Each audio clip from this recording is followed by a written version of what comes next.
خدا کے دربار میں جسے ہم مسجد کہتے ہیں، اس خدا کی عبادت گاہ میں مسلمان بہنوں کو، بیٹیوں کو عبادت کرنے کا حق کیوں نہیں دیا گیا ہے؟ وہ مسجد میں جا کر نماز کیوں نہیں پڑھ سکتی؟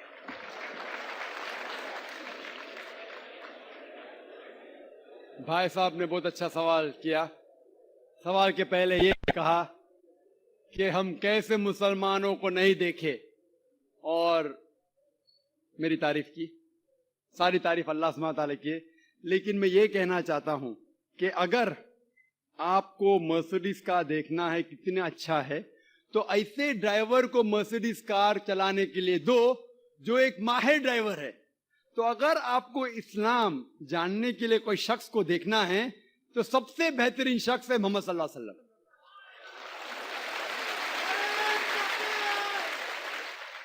ذاکر نائک اسلام میں زیرو ہے، زیرو. اسی لیے میں تقریر میں ہمیشہ کہتا ہوں قرآن مجید کا حوالہ سورہ حجرات سورہ 49 آیت نمبر 13. تو آپ جا کے باہر بولو اللہ تعالیٰ فرماتے سورہ حجرات آیت نمبر 13. آپ باہر جا کے بولیں گے ذاکر فرماتے. ذاکر کی ویلیو اسلام میں زیرو ہے. ویلیو ہے اللہ اور اللہ کے رسول کی. لیکن آپ اگر میرے تقریر سے متاثر ہوئے تو ہمیشہ میں لوگ کو کہتا ہوں اگر آپ میرے تقریر سے متاثر ہوتے ہیں تو میرے تقریر کو ہو بہو ذاکر کو ہٹا کے تقریر کو ہو بہو کسی سے کہیں گے تو الحمدللہ ثم الحمدللہ. لیکن اگر کہیں گے ذاکر کہتا ہے کہ خواتین کا مقام مرد کے مقام سے برابر ہے تو زیرو ہے. یہ قرآن کہتا ہے سورہ بقرہ میں سورہ نمبر 2 آیت نمبر 228 میں. اگر حوالہ دیں گے تو اس کا وزن ہے. اسی لیے جو میں کہتا ہوں ابھی تک کہ صحیح ہے، کوئی بھی مذہب کو دیکھنے کے لیے مذہب کے ماننے والے اس سے بدلے مذہب کی کتاب پڑھو. اور اگر کسی کو دیکھنا ہے مذہب کے لوگ کو دیکھنا ہے تو جو سب سے ماہر ہے اس کو دیکھیے. تو اگر آپ کوئی مسلمان کی زندگی کو دیکھ کے عمل کرنا ہے تو سب سے بہترین ایگزامپل مثال ہے محمد صلی اللہ علیہ وسلم.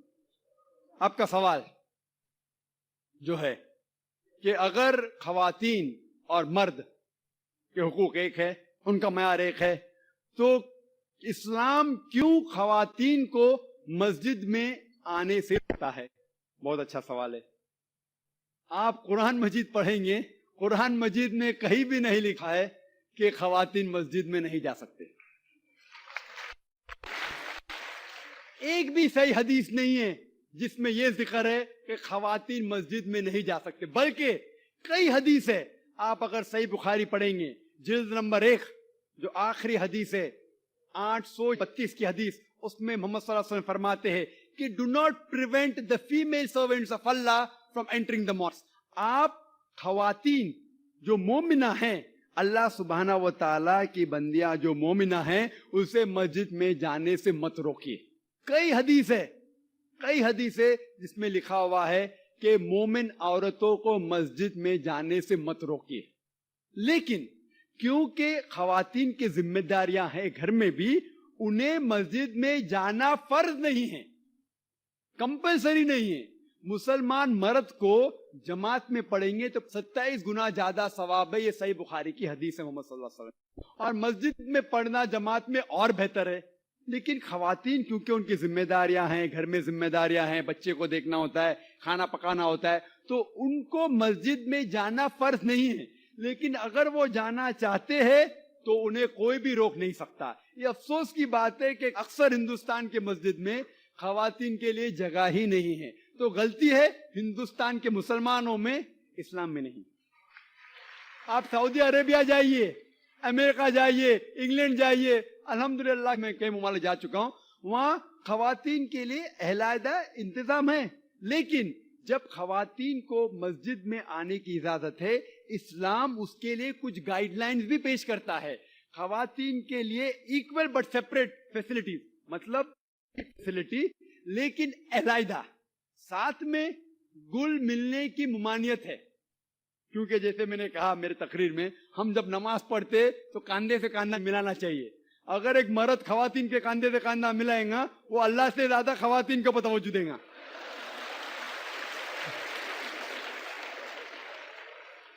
تو خواتین مسجد میں آ سکتے، لیکن ان کے لیے علیحدہ انتظام ہے.